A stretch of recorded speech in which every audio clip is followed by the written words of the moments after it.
in the Cidery panel. First and foremost, I want to thank all our esteemed panelists for traveling all the way from the West Coast to be here today. Wow. I also want to thank you for coming, because without you, it's not much of an event.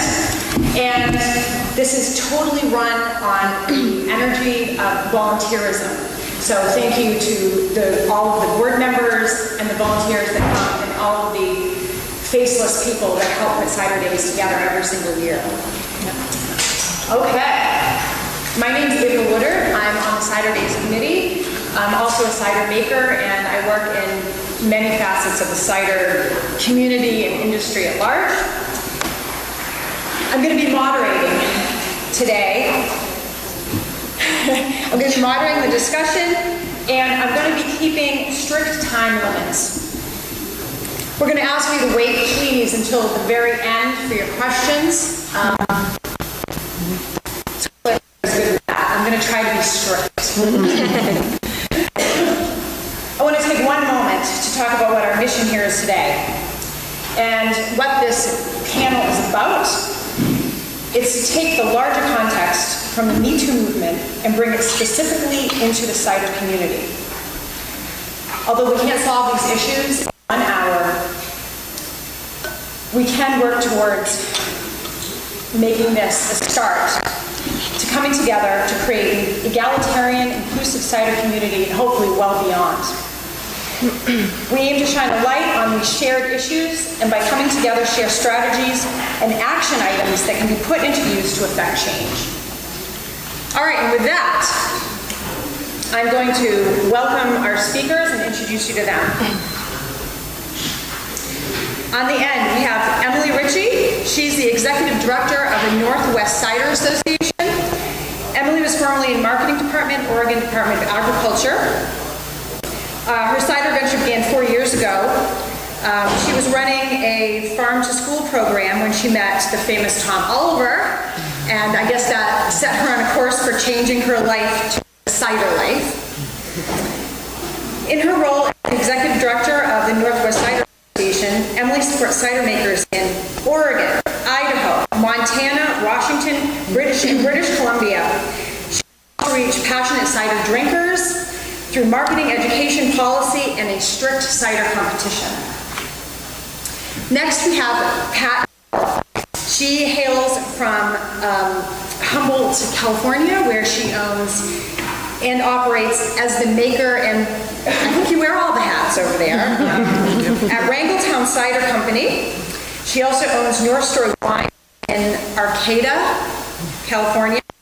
Pat worked for 15 years in Napa and Sonoma County wineries, specializing in the production of Pinot Noir. She's passionate about producing orchard-designated ciders that represent small local farms in Humboldt County. Next, we have Jana Daisy-Ensign. She is the co-founder of the Palm Boot Society. She's also the National Cider Ambassador for Fin River Farm and Cidery. She has an extensive, many-year background in cider, beer, and wine, both as a broker and as a distributor sales representative. Jana runs a small 4.5-acre farm in Oregon City with a husband and 2 children. She's also a yoga guru. All right. Last, but certainly not least, the dynamic Ellen Cavalli. She is the owner and co-founder of Cider Works in Sonoma County, California. Along with being the sales and marketing director, Ellen is a self-proclaimed cider evangelist and educator on a mission to increase the public's IQ of cider. She's an active and long-time experienced book and editor. Ellen's the esteemed editor and publisher of Malice, a quarterly print zine focused on elevating the consciousness and conversation of cider. She lives on a small farm. Scott Heath. I don't know where that came from. I married someone else. Scott, who I know, so her 11-year-old son Benny, 1 dog, 6 cats, 3 chickens, 3 sheep, and too many apple trees to count. And with that, let's welcome our panel. We're gonna get started.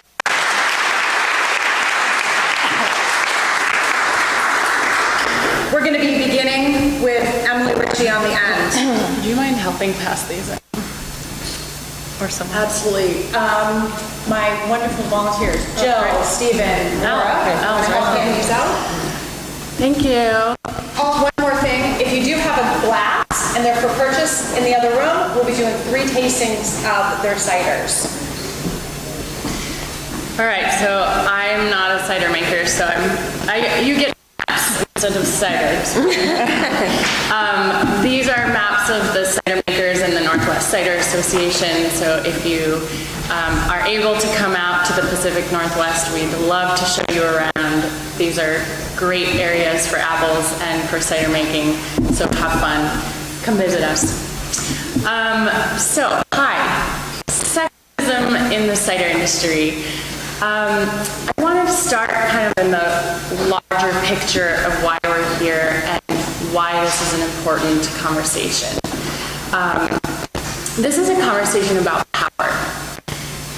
We're talking about power and privilege, and we can start with the idea of patriarchy, right? There's a lot of small and subtle pieces to patriarchy. One of them, I Googled what patriarchy means this morning just to double check, but do I really know what this means? There are pieces of the power dynamic that we don't often even see. Subtle things like when a woman marries a man, she's often giving up her last name to take his, and that's giving up her identity for his.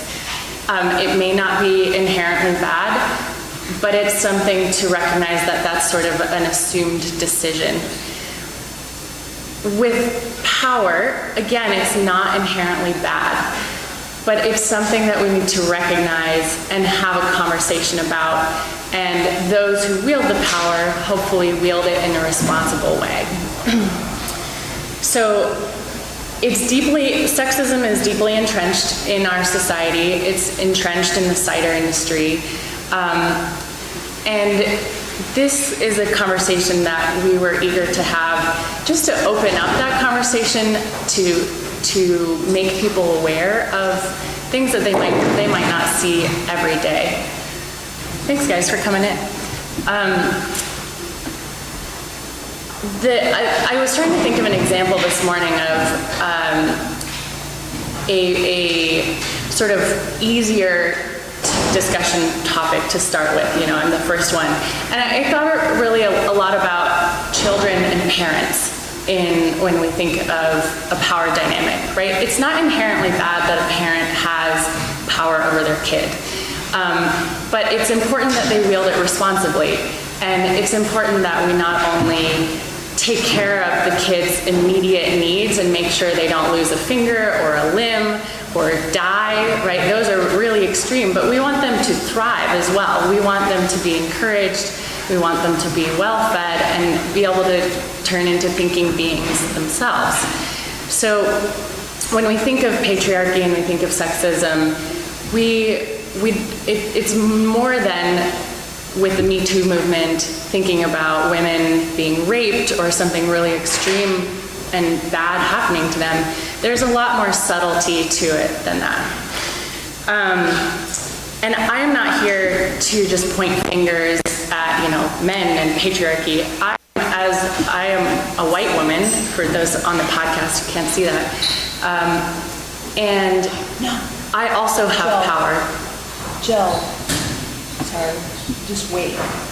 Thanks. I also have power over people. If I was born with a different color of my skin, I would be in a different situation.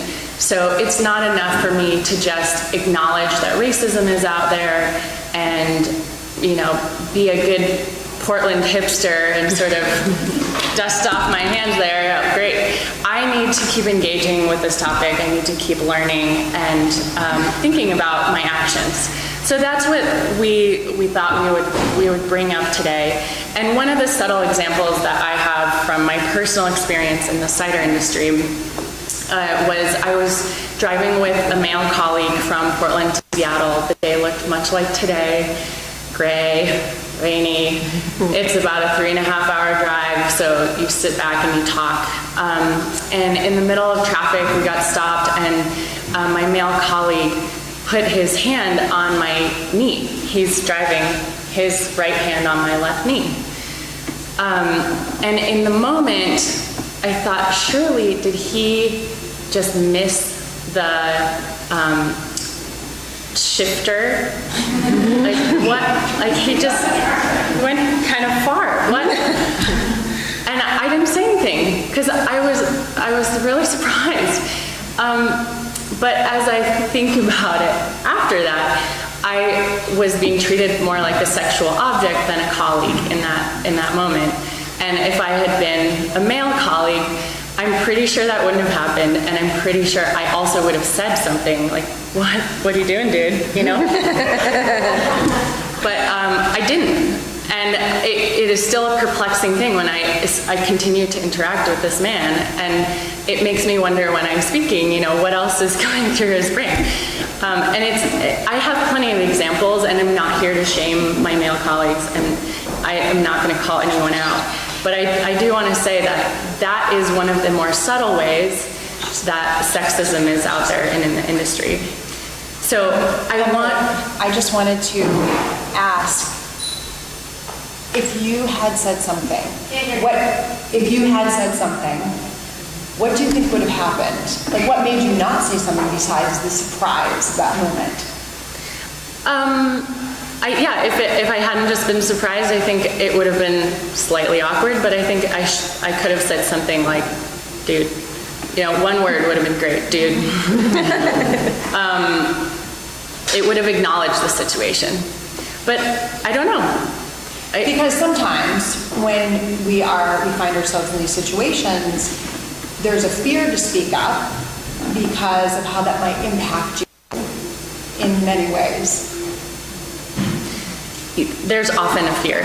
And in other situations, I've had that where, especially, I have the opportunity, I could walk up to them and have a conversation now. I feel like I don't want to rock the boat. You know, like as a woman, especially in a leadership position, I don't want to have that conversation. It's awkward. I want to let it go. And again, I don't think he meant any harm by it, you know, but I want to be seen as an equal colleague. I don't want to be seen as a sexual object. You have 1 minute left. All right, I'll leave you with a takeaway in the room, whether you're in the cider industry or whether you are part of the community that likes to drink our cider, thank you. I really encourage you to step up to positions of leadership. There are 3 women on the board of directors of our association out of the 10, which is a lot better than where it was when I first took my role. There's 1 woman on the board of the United States Association of Cider Makers, and Michelle McGrath would love, the director, would love to see more women on that board. And I love seeing some of the men on that board in this room hearing this, and I want you to know that it is difficult for women to step up and serve on the board. It's also, I see a lot of women doing the work in our industry in the Pacific Northwest. They're on the cider planning teams and whatnot, but they're not necessarily the actual leaders and decision makers. And so this is a call to action to the women in the room. Either if you're in the industry and you can serve on a board, or if you can be the person that champions that person and encourages them. I think that would make a really big difference. Thank you so much. Perfectly said. Next, we have Pat Knittel from Wrangletown Cidery, and we're going to be pouring her cider in the back, so if you do have a glass, you get to have a taste. This cider's Fieldbrook Nursery Orchard, a local orchard in my community. Are there some glasses for the panelists? Yes, would one of you bring glasses up for panelists, please? The name of the cidery is Wrangletown Cider Company. Wrangletown. Thanks, Arcata, California, very northern California, about an hour and a half from the Oregon border. Microphones. So, Can you just give us 10 seconds of cider geek knowledge about this cider?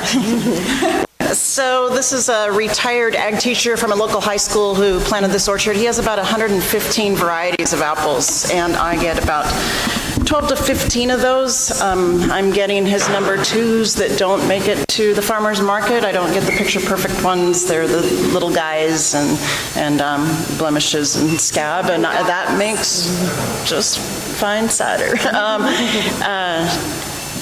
So these are mostly culinary varieties, and with the odd Yarlington Mill or Crow Egg or something, you know, that he has tucked away that I'm fortunate to get. So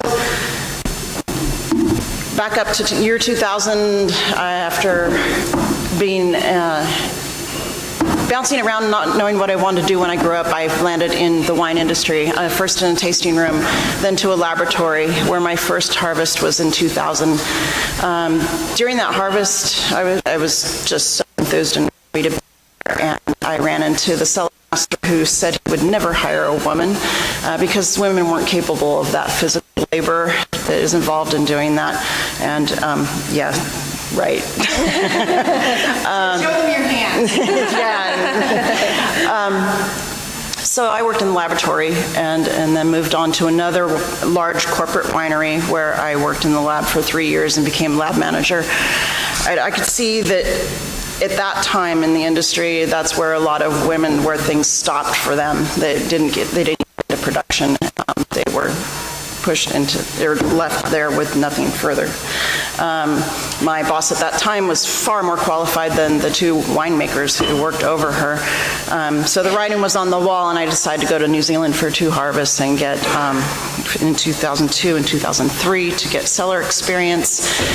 Took a big pay cut, came to another winery and worked as a cellar hand, where by the end of harvest I was promoted to enologist and then assistant winemaker for 3 years. I ended up in a custom crush, and where there were 30 to 35 wineries over the course of 8 years in Santa Rosa, California. I was one of 3 women winemakers out of 35 labels that were there. So that is true to the statistic that the 10% are winemakers, and I wonder, you know, I imagine it is the same in cider.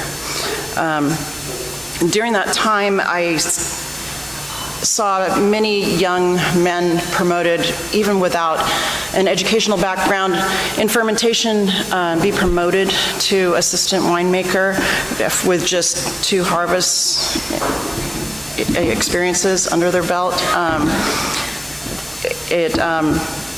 It was apparent, especially to me, when I was there bulldogging a barrel, and this guy who just got a promotion after 2 harvests, with 20,000 more a year, asked me what that was, that tool was. What are you doing with that? What is bulldog? I'm like, oh my, wow. Continued to carry on. I worked for 6 different labels. I was the winemaker for Mira Vineyards, which was a small boutique Pinot Noir producer with vineyards from the Central Coast to Mendocino County. And then I assisted on 6 other small boutique Pinot Noir projects. While I was working there and assisting on one of those projects in the cellar and doing a pump over at a tank, there was a very lauded Pinot Noir producer who was in that facility, very cocky guy, walked up to me while I was exhausted, doing my best, and said to 2 other cellar hands, you know, Pat really likes it, insert really graphic description of a sex toy with that. I felt cut off at the knees. You know, this guy had, and it is about power, Emily, he had the power to either encourage me, to stand by me, but he chose to use it to do that. And then the 3 of them laughed. And I could see the other guys just laughing along because they wanted to be his buddy. Again, that thing in the last few months we've heard about the laughter. Mm-hmm. He had a choice, and so it was extremely disappointing to see that. I am encouraged by the youth of the cider industry as a whole that we can change this now. We have an opportunity because the patriarchy is really established in the wine industry, and I hope that, as Emily said, call to action, jump in, become leaders, speak out, support your people in this, whoever they are. And that's it, really, for me. You actually have 2 more minutes if you want it. I think I'm good. Yeah. All right, thank you so much. Here, have some cider. Yeah, you deserve it. So next we have Jana Daisy-Ensign from representing Finn River. Hi. And we have cider as well from Finn River, some beautiful cider. Yeah, fantastic. I think that'll come around as well. So Maybe you could just spend a couple seconds happy to, yeah. telling about that. I wanted to take another quick moment to echo gratitude. Can you hear me now? Is that better? No? Can you tell them to pour out your cider? Can you hear me? Is that better? Can you hear me now? Yes. Okay. Loud and clear. Got it. Hi, I'm Jana. I'm out from the West Coast, so happy to be here. Thank you so much to April for putting this together. Thank you to Franklin County Cider Days for the opportunity to speak and to dedicate this time. It truly is heartening. It's wonderful to see your faces here this morning, and it's truly an opportunity where we have a moment in time to have dialogue, to open up discourse, to take a look at our community, both in the microcosm of the cider world and the larger community. I think cider is coming around. We'd love for you to pour it, right? Yeah, here we go. I've got some beautiful 750 milliliter bottles of golden russet coming around. Finn River Farm and Cidery, where I work for, is in the Olympic Peninsula of Washington State. We're a working organic family farm, so when the cider comes around, it's going to be a blend of russeted apples. I hope you'll enjoy that. It's something fantastic. I am not a maker. I am a sales representative, and I do national sales, so I've got about 12 states and a couple Canadian provinces that I manage. And I've done sales in the world of cider for about 5.5 years now for Finn River specifically, and prior to that I've worked in wine, I've worked in beer, I've sold cider when nobody wanted to buy cider, we have one, we're good, and mead, the mead makers tell me every 1,000 years it comes around, so they're waiting for their time. So right now it's cider's time. I came from a long background working in a number of different fields. I definitely relate to Pat with regard to the wine industry, and I worked in beer for a long time, which also feels like a pretty heavily male-dominated field, and it's been an amazing journey. I've learned so much, and I came in really kind of young and eager, much like Pat, to want to prove myself. I wanted to be knowledgeable. I remember buying a bunch of slacks because I was selling wine, and I was like, what do? You dress up, right? And you just, you read and you taste and you visit people and you try to get the knowledge so that you can be respected. You want people to trust your palate, you want to be knowledgeable, and so you do a lot of hustling and a lot of work for that. And to the most part, it's been really fantastic. Having said that, my story is definitely not unique. I have so many individual instances, like some of the ones that Emily and Pat have already shared, where, the assumption that I'm not the knowledgeable person in the room is the baseline, right? We're going to look to your driver who's delivering the wine and ask him the question. Really? But it's true. And kind of a specific nuance with regard to that I feel like is especially salient, and is specifically really true to the story of being a woman in the industry, is I have 2 children, and I worked through both of my pregnancies. I worked in the alcohol industry. I hustled cases. I moved kegs. I did tastings. I was out making new accounts, and it's a really interesting journey. You can't hide that. You can put away things in your pocket. You can put part of yourself away and say, I'm going to put on those slacks and I'm going to dress up and I'm going to go prove it, right? You can get away with some of that, but you cannot do that with the physical form when you're going through your pregnancy, right? I remember distinctly I had a particular new bottle shop account that opened up, and I thought, oh, this is going to be an awesome account for me. Really fantastic curated list, and I said, I want to be on this list. Ground floor, I'm going to get in there. I contacted the buyer. Hey, I've got this awesome portfolio. Let me tell you the things I've got in my book. All right, this sounds really great. Fantastic, let's set up a meeting. So I've got the meeting on the books. You know, it's a weekday, it's rainy, Pacific Northwest, what is new? Come in with my big, hefty bag filled with samples. I've got my portfolio. I've done my homework. I know in and out all of the products that are in my bag. And I walk in, imagine their surprise to see this 8-month pregnant woman waddling in with her big bag of samples. I cannot tell you the look of every single person in the place, the buyer, the staff. They couldn't hide their faces. They didn't expect it to be me. They expected someone different. And this was an instance in which we sat down, we ended up having a conversation, ended up making some sales. But you can't hide some elements of who you are. And I think that the dialogue that we're engaging in now is about transparency. It's about making the invisible visible. So any of us who are working mothers may also know that there's many, many layers to our life, right?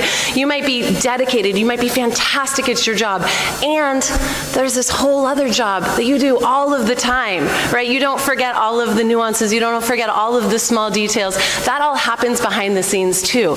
But it's almost invisible, right? It just happens seamlessly. I tell my husband, who works in the beer industry, that we have to work twice as hard, right? We have to not only do our jobs, but we also have to do the invisible job. And then there's this, expectation to show up and physically, present yourself in a certain way in our society. I left running my own company 5.5 years ago to join the cider industry full force, 2 feet in, because of the same thing that you have heard already, because it was new and exciting. The cider revival? Yes, please. I want in on that. I want to be in on the ground floor of creating something that is more balanced, that has a fresh new perspective, that sees men and women and all people in a new light, which is holistic, that we can be our true selves and that we can support each other and that we can give each other the support that we need to grow a wider, a deeper, a better understanding of what it means to bring what we love so much, the orchard, the fruit, the cider profiles, into our daily lives in a way that doesn't have to be disbalanced with power. It doesn't have to be something that is othered. We can really actually bring ourselves, our full selves, and our knowledge base and be treated respectfully for who we are. In that work, back in 2015, a few other Pacific Northwest colleagues and myself felt like we had heard from so many women colleagues that there was a need for more. There was a need for some organization. We share these stories, over ciders after the end of the day, and there's so many of them. These are not unique. My story is not unique. Pat's story is not unique. Emily's story is not unique. They're unique to us and important in that way, but every one of you has stories, I am sure. And we felt like there was definitely a need to do more organizing, to bring people together in a really meaningful way. And I had a lot of association with some fantastic women in Pink Boots Society, which is an organization for women in beer. It's built to help support women in the beer industry, in an industry that's been historically dominated by males. And we sat and scratched our heads, and then we sat down with their executive director and said, how do we do something like this in cider? And out of tireless volunteer hours over the last many years, Palm Boots Society, POMME, Apple, got the pun, okay. Staying with me here, right? Sorry. Was sort of initially born, and I'm seeing Caitlin. Hi, Caitlin. She's one of our also fantastic, tireless founding, second-tier founding members, and we've been doing just a lot of great work, and there's many of you who've contributed to that in a meaningful way, and we're really working hard right now to bring that organization up to the next level so that there's infrastructure and support for women that has a mission of supporting women with educational opportunities, with networking, and CiderCon in Chicago in 2019 will be a place where we get to host the first annual meeting. So definitely, I encourage you heartily, if you work in the cider industry and you're a woman, please join us on the Facebook group now. Please talk to me after, and then definitely please stay engaged and join us at CiderCon 2019.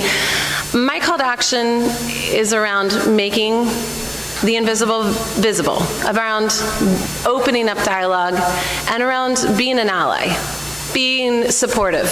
There's so many of us who've seen instances happen that we know shouldn't have happened, and we didn't say anything. Maybe it happened to us, maybe it happened to someone else. Every single one of us can take a small step. We can work towards positivity. We can work towards open and honest communication. And every single instance in which we do that, it makes a difference. Thank you.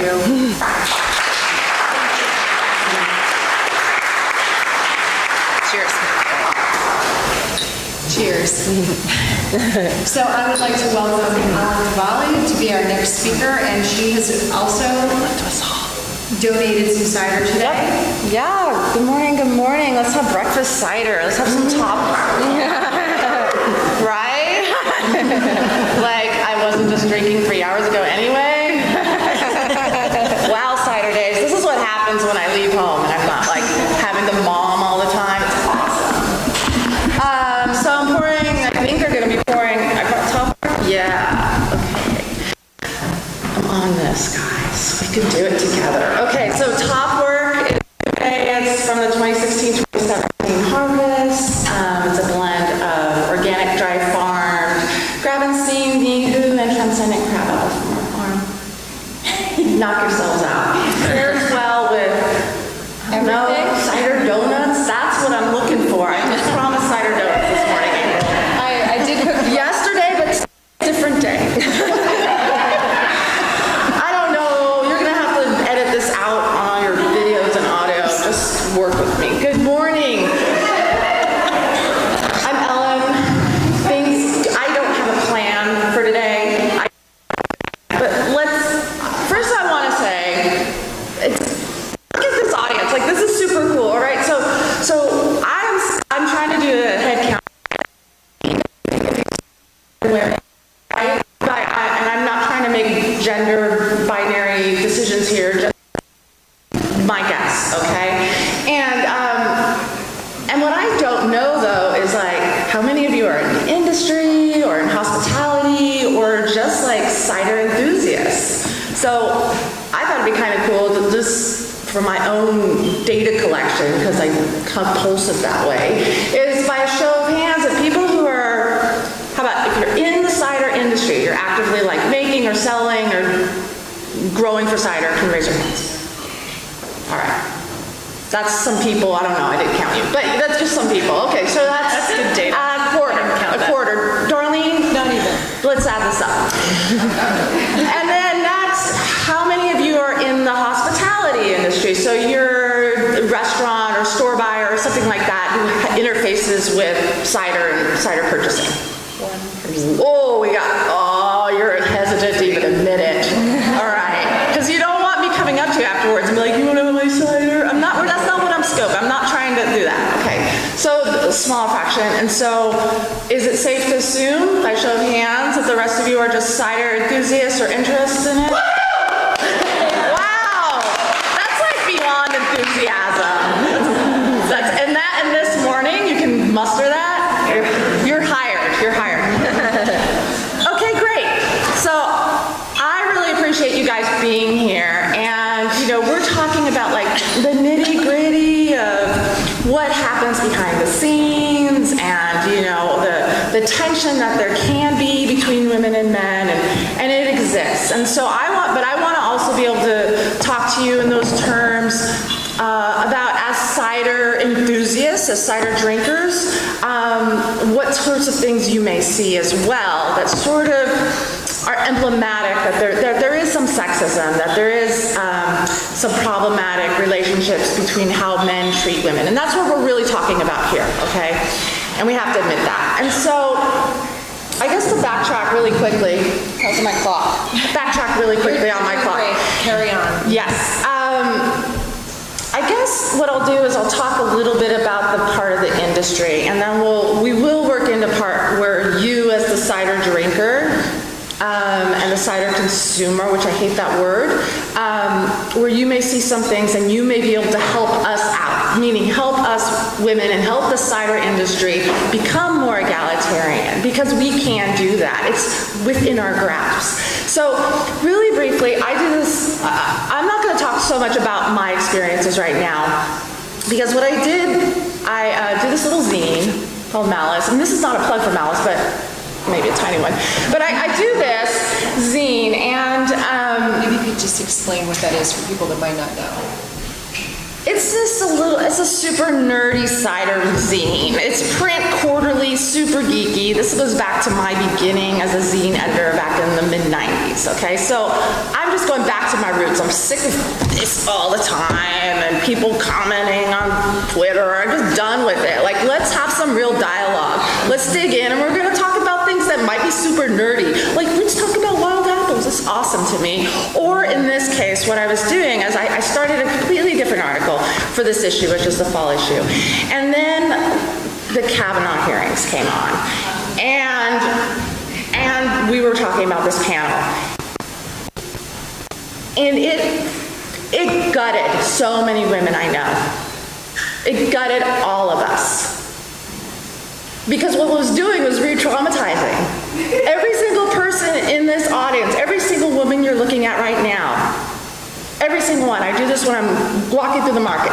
And I go, every single woman has been groped, has been done worse, has been kept down because of their gender, has been, looked over for that promotion, has been denied equal pay, has been called horrible things, and that's all right, while the men around them look at and go, just boys being boys, and walk on.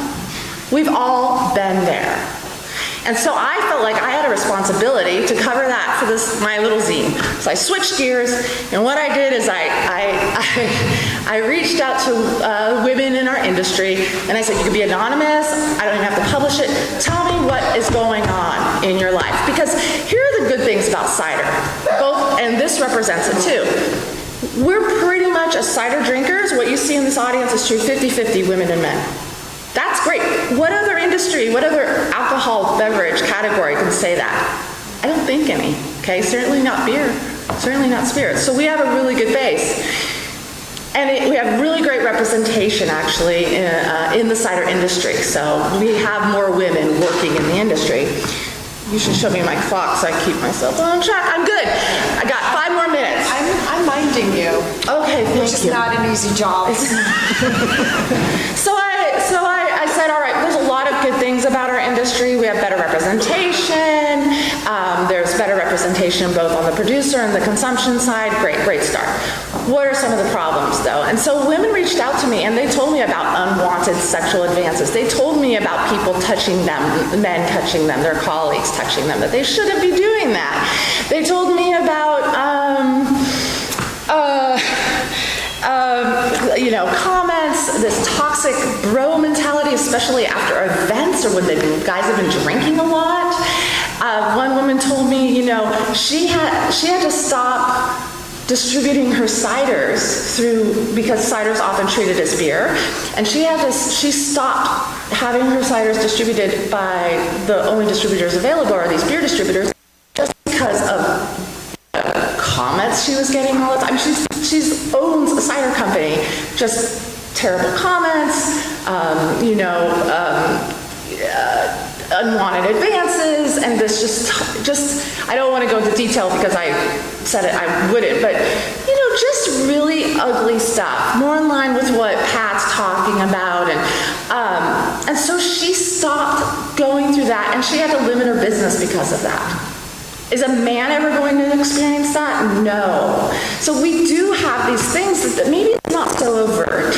There's a lot, but it's every day. It's every day you have people, like in my case, real quickly, a compliance guy, he was late giving me reports. I said, dude, where are my reports? He gave me the wrong reports. now I'm delinquent. He's like, oh, don't you lash out at me. I'm not kidding, lash out. He's like, I don't like your tone, you have bad attitude.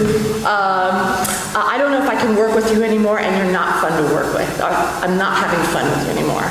And I was like, dude, if my name were Alan Cavalli, you sure as hell wouldn't say that to me. And that's true. And we have, innumerable things.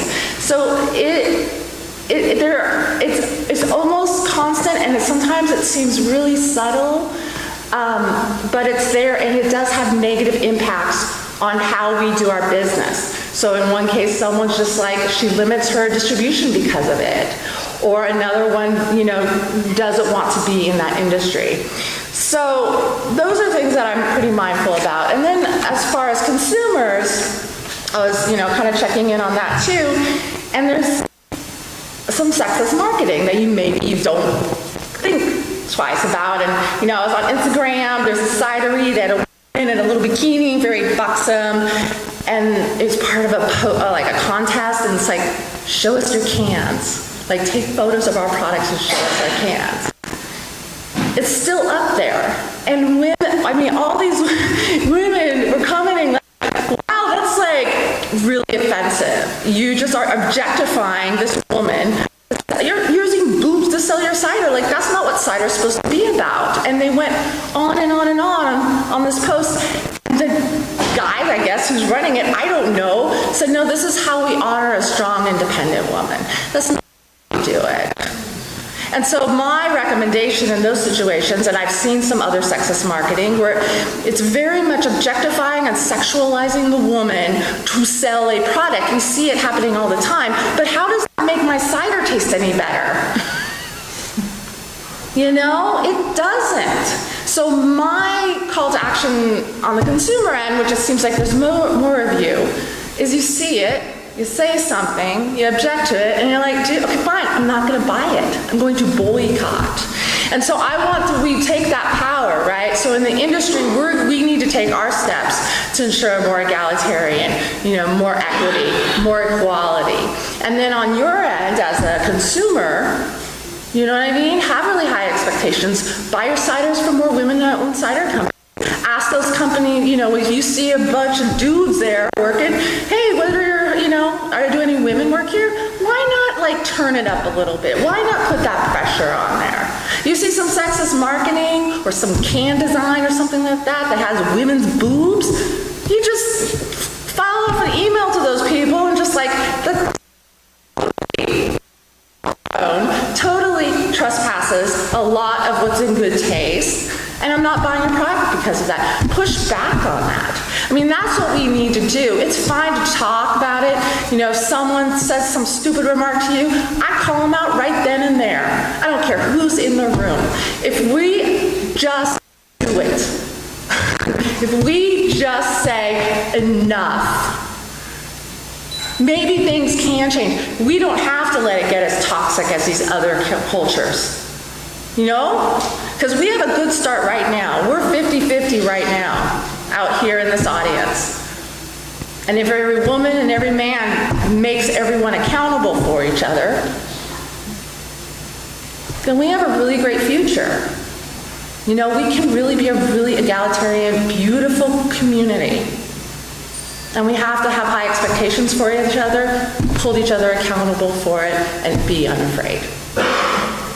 And that's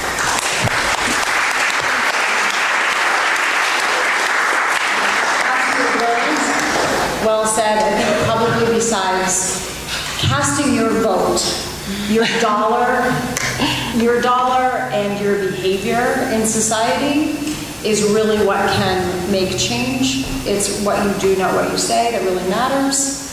Go cast your vote appropriately, spending money where it will do the most good, and support women who bring amazing talents, intelligence, and their whole being to cider in a way that is very unique, and so to make a place for them to express themselves and embrace that.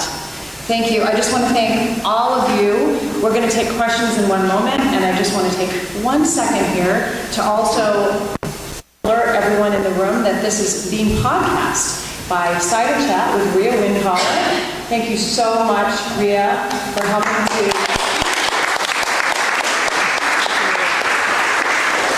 helping this to reach a much wider audience. Please listen, please share it. It's also being recorded in the back by Al Yelverton, who this morning held a workshop in the other room. Thank you so much. This is going to be on YouTube. Please share it. At this time, we would be so happy to take some questions and engage in some meaningful dialogue for the next 13 minutes. Yes. Where did we get the zine? Oh, yeah, terrible at self-promotion. Malicezine.com.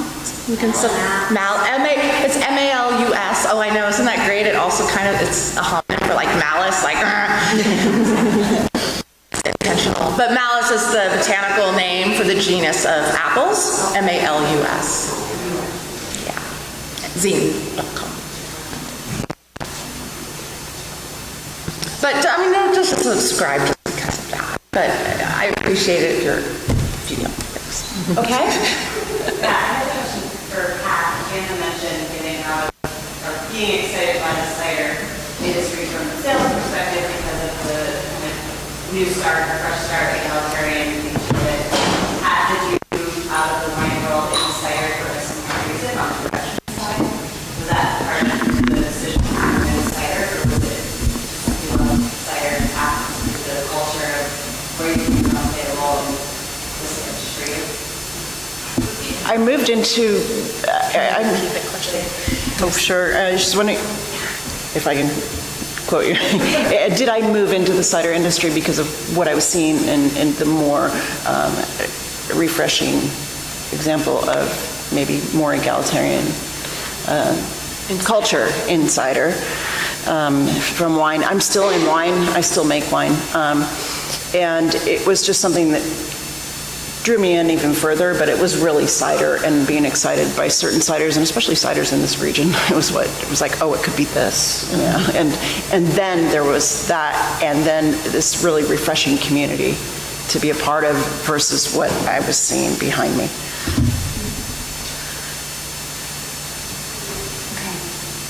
I have a question about the physical work culture.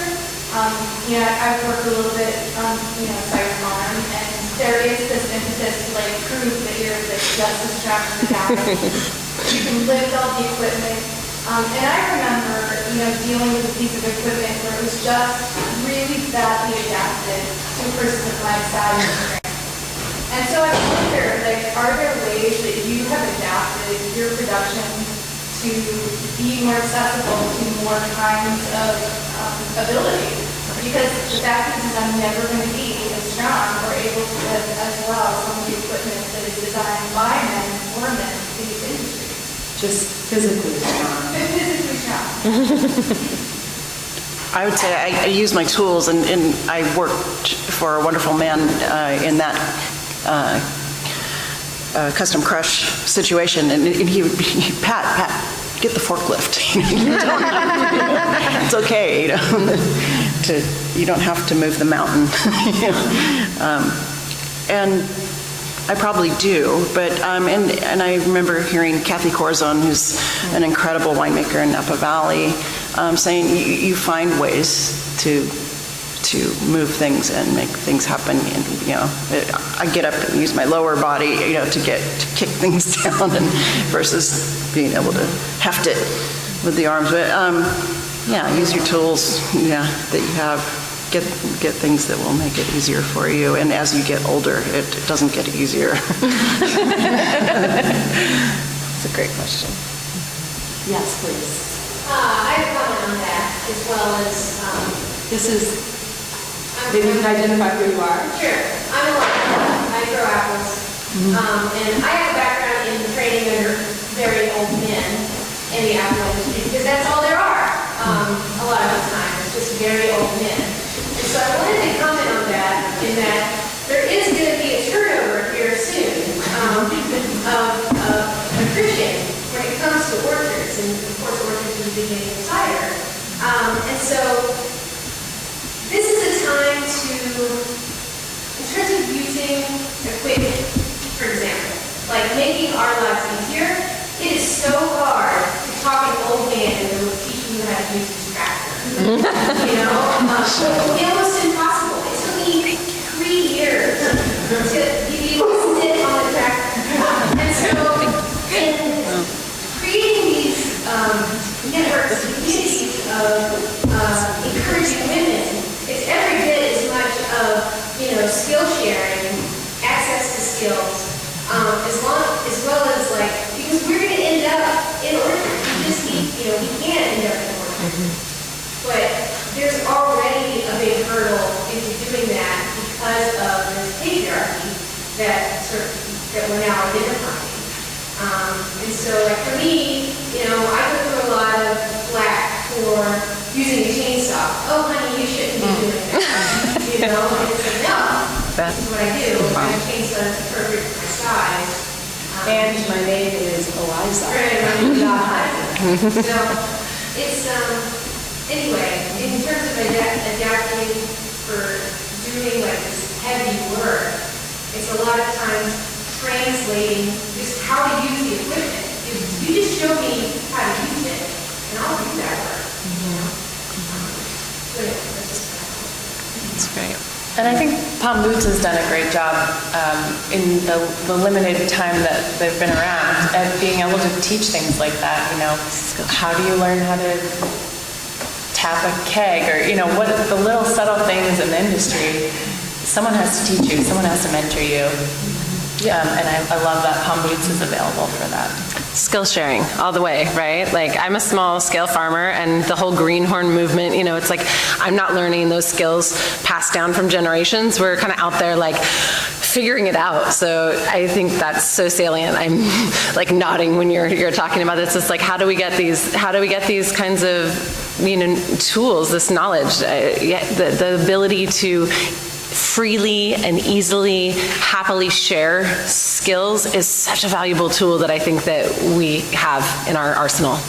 And Eliza, I hope you can teach me how to drive a tractor. Yeah, if you go on to Facebook for Palm Boots, you can read the threads and you can ask your questions, and it's just an incredible, widespread support group of women in all different facets of the industry. So there's all sorts of things of conversations that are happening in real time. And one of the women who reached out to me when I was asking for experiences, she had a really positive one, and she said, she's in Santa Cruz, California, went on the record for it, and she just said, we women actively seek out each other and create groups for this. So they started out a homebrew club that translated into cider, and they have been sharing skills that way. Same thing with their farmers. They're really banding together in a more formal way to help each other out and to support each other and to make new employment opportunities for each other. And they're just doing that on ad hoc, So Palm Boots is an excellent resource sort of in a national way. And then regionally, I think that's a great idea. I also have an orchard and farm and trying, I'm not getting any younger, and it's really hard work. And it's also the same thing. There's all a bunch of old guys, love y'all, but still, who are doing it, and not so many women. And I often get, there's a lot of patronizing and kind of condescending things that happen with me as well. But I feel like maybe that is an opportunity for me to go out and try to encourage more women to farm. Maybe I take that initiative, right? Maybe I see that and I'm like, hey, let's start some orcharding classes just for women, and it's fine to do that, because in Santa Cruz they did that. They started out like, let's really, and I hate the word empower, but that's what you're doing. Let's try to get more people involved in this. So I think it's a great point. I like it. More questions in the back? Hi, my name is Paul Maynard. I own and operate a cidery with my wife in Michigan, and I'm just after hearing this first discussion, I'm wishing I had a short video from last weekend where not only do we have me and my wife running the canning line with my 3 very young daughters, also stacking cases at the end of the canning line.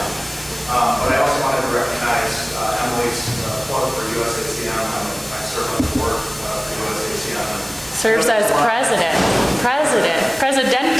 There's a lot of enthusiasts in here who probably don't necessarily too into what we're doing, but I did want to mention that there is a East Coast board seat available at this coming CiderCon. So if you know any cider makers out here that are interested in being part of the USACM board, this is a great opportunity to do it. So thank you for the discussion, and that's Thanks, Paul. And I want to say that again on the microphone, just so it does pick up on the podcast, because I think women might be listening later who are cider makers. But there is a board position open that says the president of the USACM and the East Coast that women should be running for. And I hope that men and women will vote for women who are qualified, but it's a scary position to stand up in a room at CiderCon and run as a woman. And so any encouragement you can give, just, encourage them up on that stage. I really appreciate Paul saying that. Yeah, thank you. Thank you. Yes. I wanted to ask you a little more about what effect you think having women in administrative and executive roles is having on the industry, because it is kind of remarkable to me that there are so many women who are sitting in directors, in New York, the Cider Association in the Northwest, with USACM. So, that seems pretty remarkable. Can you speak about where you see that going from what happened? Yeah, I think it changes the way the conversation happens. Women, I find, are often speak in a different way than men and sort of include conversations in a different way. I don't know if it's better or worse, but it often comes off as asking more questions and, calling people out for their opinions who are maybe quieter and whatnot. And I think it is a good way of building a coalition and building a community. And I think it will help in keeping sort of even ground and an even sort of power structure. But I think it has to be recognized as a different style of communication. I have been called incompetent for that men have said, well, if you're asking so many questions, you must not know what you're doing. And I actually, it was an interesting perspective because I hadn't thought about that. But I actually ask a lot of questions because I assume someone else out there who's maybe quieter has something to say, and if you give them a little space, they will say it. And as you're building a community, there's that extrovert-introvert dichotomy, and there are people who will automatically have something to say, they'll talk off the top of their head, and there are people who want to sit and think with a question. And I think just being able to recognize different communication patterns, and that's not a man-woman thing, that's just, different brains work differently. But if we can sort of reach out and make sure that person in the back, in the corner, who looks very engaged but hasn't said anything, can be included, I think that's really important. And I've seen Jen in the New York Cider Association do that. I've seen Michelle at USACM do it. I do it all the time. And there's a great community that's being built from that. Thank you. We have one more, maybe 30 seconds, one more minute. Ellen, did you want to say something? Okay. So one more quick question. I just want to say something. Rhea. You had asked a question to Emily, why didn't you speak up at that moment? And I think it's good to know that there was a moment of shock. And we saw that with the Cavalli hearing too. And so just because you're shocked at that moment doesn't mean that you can't speak up afterwards. And then the other point I want to make was that, there's a lot of old men out there who say, but young men have the same problem with them. So that's not necessarily gender specific. And so a lot of people have the skills to do it differently. And so speaking up and following that up, I think does a service to men in the world who want to do differently. But there is a shock factor, and that has to be acknowledged, and that's what we want to become. That's intrinsic to who we are. And it's much deeper. The reason that I wanted her to talk about that is to explain, but also just, it's happened to me over and over and over. And in that moment, I weigh the consequences of my actions. do I say something? Will I lose this account? Will I be viewed as less? Will I get that promotion? Will I get one step further in my career? And I feel like culturally I have been trained to take it on the cuff, accept it, get on with it, and put up with it. And there are real consequences to standing up for yourself. Very often, as women, we're viewed as being a bitch or aggressive. Embrace it. I can't own it. Wear this person. And it's just simply that you're really just creating boundaries. It's just simple things that would never happen to men. And I don't want to keep going over and talking about this, but I think it's just so important to understand. I feel like as a woman in the industry this last year, I made an attempt at starting a business.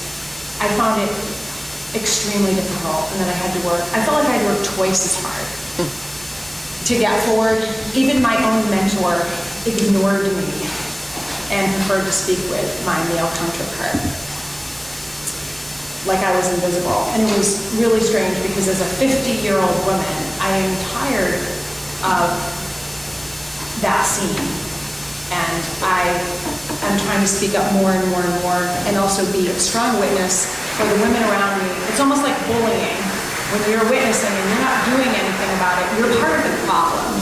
So be a positive person that helps everyone grow and reach their potential and their talents. The whole world is better off with that.